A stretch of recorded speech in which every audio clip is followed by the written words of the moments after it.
Hello students, मैं अतुल कुमार फिर से एक नई क्लास के साथ। आज हम लोग अध्याय 3 पढ़ेंगे। तो अध्याय 3 क्या कह रहा है? दो चरों वाले रैखिक समीकरण।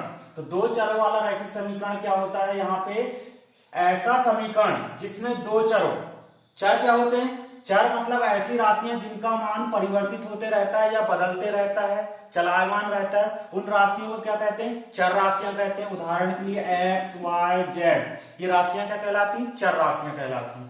तो यहाँ पे दो चरों मतलब ऐसा समीकरण जिसमें दो चरों का प्रयोग किया गया हो। रैखिक, रैखिक मतलब जिसकी घात कितना होना चाहिए? एक हो।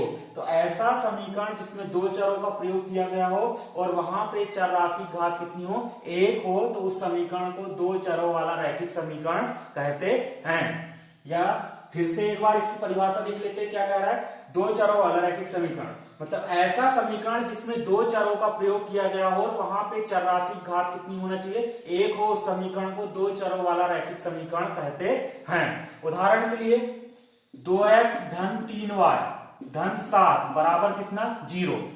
इस समीकरण में दो चर प्रयोग किए गए हैं, x और कौन सा? y।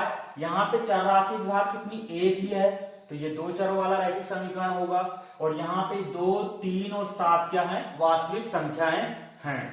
तो दो चरों वाले रैखिक समीकरण का व्यापक रूप क्या होता है? इसका व्यापक रूप होता है ax धन by धन c बराबर 0। ये दो चरों वाले रैखिक समीकरण का व्यापक रूप होता है। यहाँ x और y क्या है? चर हैं। और a, b और c वास्तविक संख्याएं हैं। कौन संख्याएं? वास्तविक संख्याएं हैं। फिर देख लेते हैं युग्म। जब ऐसे दो समीकरणों को ले ले एक साथ, मतलब दो चरों वाले कितने रैखिक समीकरणों को लेना है? दो रैखिक समीकरणों को लेना है, तो युग्म कहलाता है। इसी को समीकरण निकाय भी कहते हैं। क्या कहते हैं? समीकरण निकाय। तो इनका व्यापक रूप क्या होता है? दो चरों वाले रैखिक समीकरण युग्म का। तो यहां पे इनके युग्म का व्यापक रूप होता है a1x धन b1y धन c1 बराबर 0। युग्म मतलब दो लेना है, तो एक और समीकरण लेना होगा। इसका व्यापक a2x धन b2y धन c2 बराबर कितना? 0। ये दो चरों वाले रैखिक समीकरण युग्म का व्यापक रूप हो गया। यहां पे a1 b1 c1 a2 b2 c2 ये क्या संख्या है? वास्तविक संख्याएं हैं। और x y कौन संख्या है? चर है। यहाँ पे x और y क्या है? चर हैं। और ये वास्तविक संख्याएं। वास्तविक संख्याएं किस प्रकार की हैं? कि जिनका मान मतलब a1 स्क्वायर धन b1 स्क्वायर किसके बराबर नहीं होना चाहिए? शून्य के बराबर नहीं होना चाहिए। और यहीं से a2 स्क्वायर धन b2 स्क्वायर बराबर नहीं होना चाहिए क्या? शून्य के। मतलब a1 का वर्ग धन b1 का वर्ग बराबर नहीं होना चाहिए शून्य के, और a2 का वर्ग धन b2 का वर्ग बराबर नहीं होना चाहिए शून्य के। इस प्रकार की ये वास्तविक संख्याएं हैं। अब इनको हल करने की कौन कौन सी विधियां हैं, इसके देख लेते हैं। तो इनको हल करने की दो विधियां हैं। समीकरण युग्म को या समीकरण निकाय को हल करने की दो विधियां हैं। पहली है ग्राफी विधि और दूसरी कौन सी विधि? बीजगणितीय विधि। तो यहां लिख लेते हैं विधियां कौन कौन सी। पहला है ग्राफी विधि, दूसरा है बीजगणितीय विधि।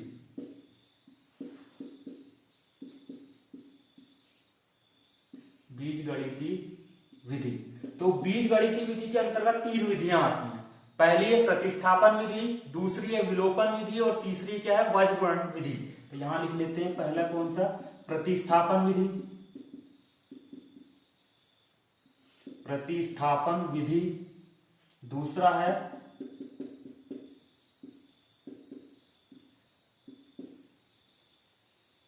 विलोपन विधि, और तीसरे नंबर की कौन सी विधि है? वज्रगुणन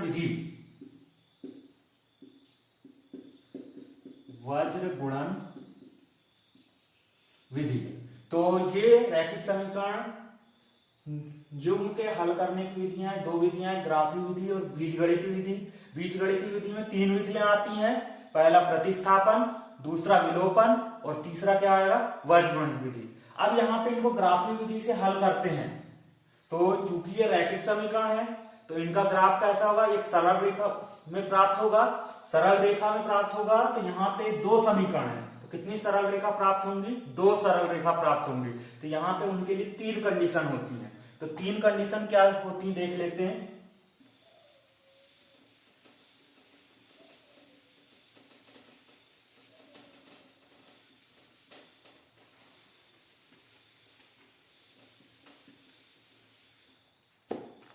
यहां व्यापक रूप को लिख लेते हैं। a1x धन b1y धन c1 बराबर कितना 0 और a2x धन b2y धन c2 बराबर कितना आ जाएगा 0। इसके लिए 3 कंडीशन होती है। ग्राफ में मान लो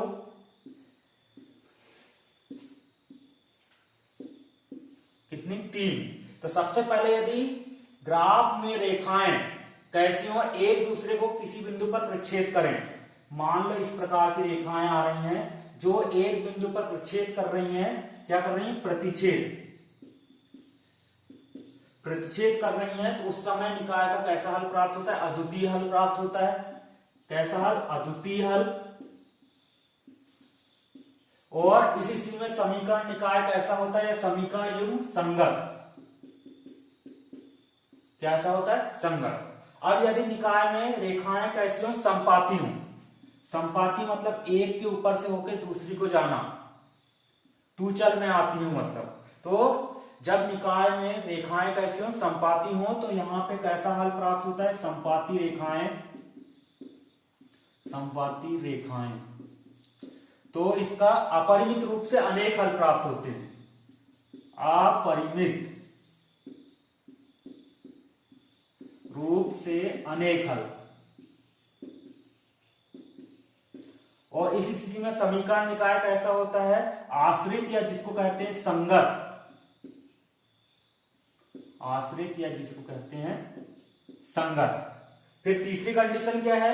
यदि निकाय में रेखाएं समांतर हों।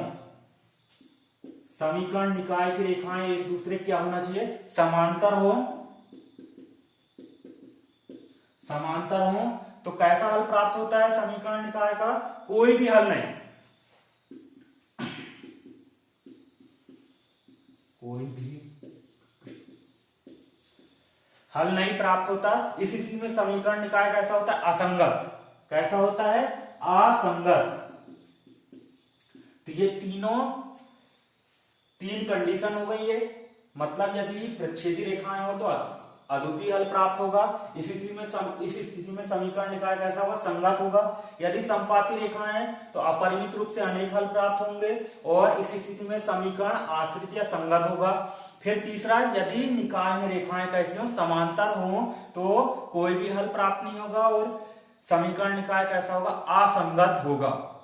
अब इसकी और कंडीशन है, यदि अद्वितीय हल प्राप्त हो तो ये यहाँ व्यापक रूप से यहाँ की इसकी एक और कंडीशन है। क्या है अद्वितीय हल के लिए? a1 बटे a2 बराबर नहीं होना चाहिए b1 बटे b2 के। ये अद्वितीय हल के लिए कंडीशन हो गई। इसी प्रकार अपरिमित रूप से अनेक हल के लिए क्या कंडीशन है? a1 बटे a2 बराबर होना चाहिए b1 बटे b2 के। और ये बराबर होना चाहिए किसके? c1 बटे c2 के। इसमें तीनों बराबर रहते हैं। फिर तीसरी, समांतर रेखाएं प्राप्त हो, कोई भी हल नहीं, उसके लिए क्या कंडीशन है? a1 बटे a2 बराबर होना चाहिए b1 बटे b2 के। और ये बराबर नहीं होगा किसके? c1 बटे c2 के। लास्ट वाला बराबर नहीं होना चाहिए। तो आज की क्लास में इतना ही स्टूडेंट्स। यदि यह क्लास अच्छी लगी तो इसे लाइक और शेयर कीजिए और मेरे चैनल को सब्सक्राइब कीजिए। धन्यवाद।